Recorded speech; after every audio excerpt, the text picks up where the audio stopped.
खामोश प्लीज। मेरी जानिब से, मेरे परिवार की जानिब से मालेगांव शहर की आवाम को ईद की मुबारकबाद पेश करता हूं और मालेगांव शहर के बाहर जो हमारे तमाम ही मुसलमान हैं उनको मैं मुबारकबाद ईद की पेश करता हूं और मालेगांव शहर की आवाम से, ख़ास तौर पर नौजवान साथियों से जो ईद की छुट्टियों में बाहर जाते हैं घूमने के लिए, मालेगांव शहर के इतराफ में जाते हैं, तो मोटरसाइकिल से ना जाए।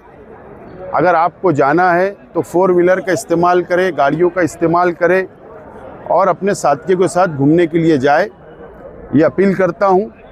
क्योंकि हमारे शहर के इतराफ का और मुल्क के हालात, फ़िरका परस्ती जिस हिसाब से बढ़ रही है, तो हम लोगों को एहतियात करने की ज़रूरत है और ऐसी जगह पे ना जाए जहाँ पर मनाही है, ऐसी जगह पर जाएं जहाँ पर मनाही नहीं है घूमने की। मैं ऐसी अपील करता हूँ शहर के नौजवान साथियों से। और हर साल की तरह इस साल भी शेख रशीद, हाजी शेख सफ़ी परिवार की जानिब से ये ईद मिलन का प्रोग्राम हम लोग करते हैं और तमाम ही शहर के हमारे कार्यकर्ता, हमारे ज़िम्मेदारान, हमारे कॉरपोरेटर इसके अंदर शरीक होते हैं, शहर की आवाम शरीक होती है और हमारी ईद की खुशियों को हम एक दूसरे से बांटते हैं। और खुसूसी तौर पर हम लोगों ने मालेगांव शहर के हमारे जो मासूम बच्चे हैं उनको भी हमने इनवाइट किया है, दावत दी है। आज बड़ी तादाद के अंदर बच्चे भी यहाँ पर आए हैं क्योंकि बच्चों के अंदर जो मोहब्बत मेरे लिए है, मैंने महसूस किया कि शायद हो सकता है कि दूसरे सियासी लीडरान को इतनी मोहब्बत नहीं है, बच्चों को उन लोगों से इतनी मोहब्बत नहीं जितने मुझसे है। जो मैंने इलेक्शन प्रचार के अंदर और शहर में जब मैं जाता हूं तो बच्चे मोहब्बत से मुझसे मुलाकात करते हैं। तो खुसूसी तौर पर आज के ईद मिलन में मैंने इन लोगों को भी इनवाइट किया था, दावत दी थी और बड़ी तादाद में बच्चे भी आए। मैं शहर की आवाम का शुक्रिया अदा करता हूँ। हालात जो पूरे मुल्क में और पूरी दुनिया में बने, क्या आप हमारे मुल्क के अंदर अमन अमान रहे, भाईचारा रहे, हिंदू मुस्लिम एकता बनी रहे, यही मैं अपील करना चाहता हूँ और यही सरकार से डिमांड है और सभी समाज, सभी धर्म के लोगों से। और हमारे देश की सरकार ने, हमारे मुल्क की सरकार ने जो हालात ईरान, इजराइल और अमेरिका के जो जंग चल रही है, पॉलिसी साफ नहीं कर रही है हमारी मुल्क को। हमारे मुल्क को हिंदुस्तान की पॉलिसी हमेशा ईरान के साथ रही, फिलिस्तीन के साथ रही, लेकिन हमारे मुल्कों की हुकूमत, शेख रशीद की जानिब से, हमारी मुल्कों की हुकूमत की जानिब से, इस्लाम पार्टी के बानी और चीफ, हमारे मुल्कों की हुकूमत बात साफ नहीं कर रही है, पॉलिसी वाज़े नहीं कर रही है। इस वजह से पेट्रोल, डीजल और गैस, घरेलू जो हमारे गैस आता है उसके ऊपर मार पड़ रही है। आज आवाम को नंबर लगाना पड़ रहा है। अगर पॉलिसी वाज़े हो जाएगी तो मुझको लगता है ये मुसीबत से हम लोग, ये मुसीबत नहीं आती थी, लेकिन मुल्क की पॉलिसी साफ नहीं होने की वजह से सरकार की ये मुसीबत इस मुल्क की आवाम पर आ रही है। SIR अप्रैल का महीना आएगा, SIR का सर्वे भी शुरू हो जाएगा, आपने हेल्थ सेंटर शुरू कर दिया, क्या कहेंगे? गांव के कुछ लीडर कह रहे हैं कि भाई इतना बढ़ाने की ज़रूरत नहीं है। इस्लाम पार्टी ने शहर की आवाम को कॉरपोरेशन के इलेक्शन के वक्त तो बेदार किया था और इलेक्शन कमिश्नर ऑफ इंडिया ने 1 अप्रैल से SIR का सर्वे शुरू होगा इस तरीके का ऐलान किया महाराष्ट्र में।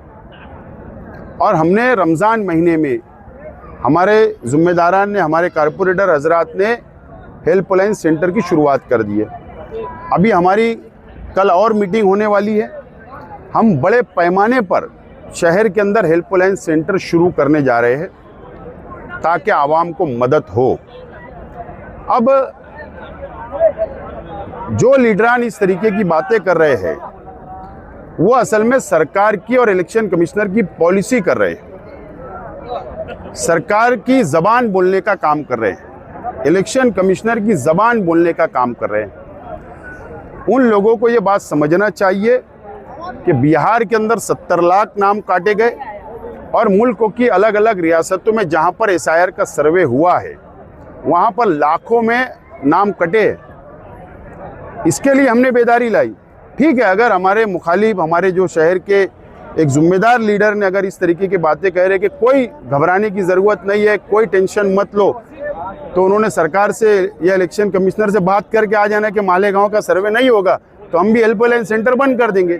लेकिन आवाम को गुमराह ना करे, आवाम को गुमराह ना करे। फिर जब नाम कट जाएगा लाखों में तो फिर कौन जवाबदार होगा? तो इसके लिए इसके अंदर कोई सियासत नहीं होना चाहिए। तमाम ही सियासी पार्टियों ने, तंजीमों ने मिलकर एसआईआर का सर्वे, मालेगांव शहर के मुसलमानों का, हिंदू भाइयों का, एक एक शख्स का सर्वे मुकम्मल होना चाहिए और नाम यादी से नहीं कटना चाहिए, एसआईआर की यादी से। यही हमारी पॉलिसी और यही मैं अपील करूंगा। सियासी लोगों को कुछ ईदगाहों से मशवरे भी दिए, सियासी लोगों को